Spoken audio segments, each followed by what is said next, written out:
ക്ഷമ എന്നത് വെറുമൊരു വാക്കല്ല, മറിച്ച് മുറിവേറ്റ ഹൃദയത്തിൽ നിന്നും അപരന് നൽകുന്ന വലിയൊരു ദാനമാണ്.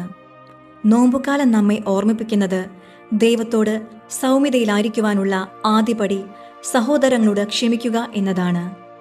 നാം ഓരോ തവണ കുമ്പസാരക്കൂട്ടിൽ അണയുമ്പോഴും ദൈവം അളവറ്റ കാരുണ്യത്തോടെ നമുക്ക് ക്ഷമ നൽകുന്നു. ഞങ്ങളുടെ കടക്കാരോട് ഞങ്ങൾ ക്ഷമിച്ചിരിക്കുന്നത് പോലെ ഞങ്ങളുടെ കടങ്ങൾ ഞങ്ങളോടും ക്ഷമിക്കണമേ എന്ന് നാം പ്രാർത്ഥിക്കുമ്പോൾ മറ്റുള്ളവരോട് ക്ഷമിക്കുവാനുള്ള കടമ നാം ഏറ്റെടുക്കുകയാണ് ചെയ്യുന്നത്.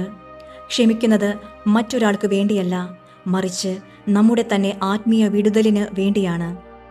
പകയും വിദ്വേഷവും ഹൃദയത്തിൽ സൂക്ഷിക്കുന്നത് ഭാരമേറിയ ഒരു ചുമട് ചുമക്കുന്നത് പോലെയാണ്.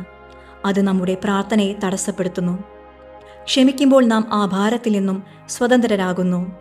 യേശു പഠിപ്പിച്ചത് 7 വട്ടം മാത്രം ക്ഷമിക്കുവാനല്ല, മറിച്ച് 70 വട്ടം ക്ഷമിക്കുവാനാണ്. അതായത് ക്ഷമയ്ക്ക് പരിധികളില്ല.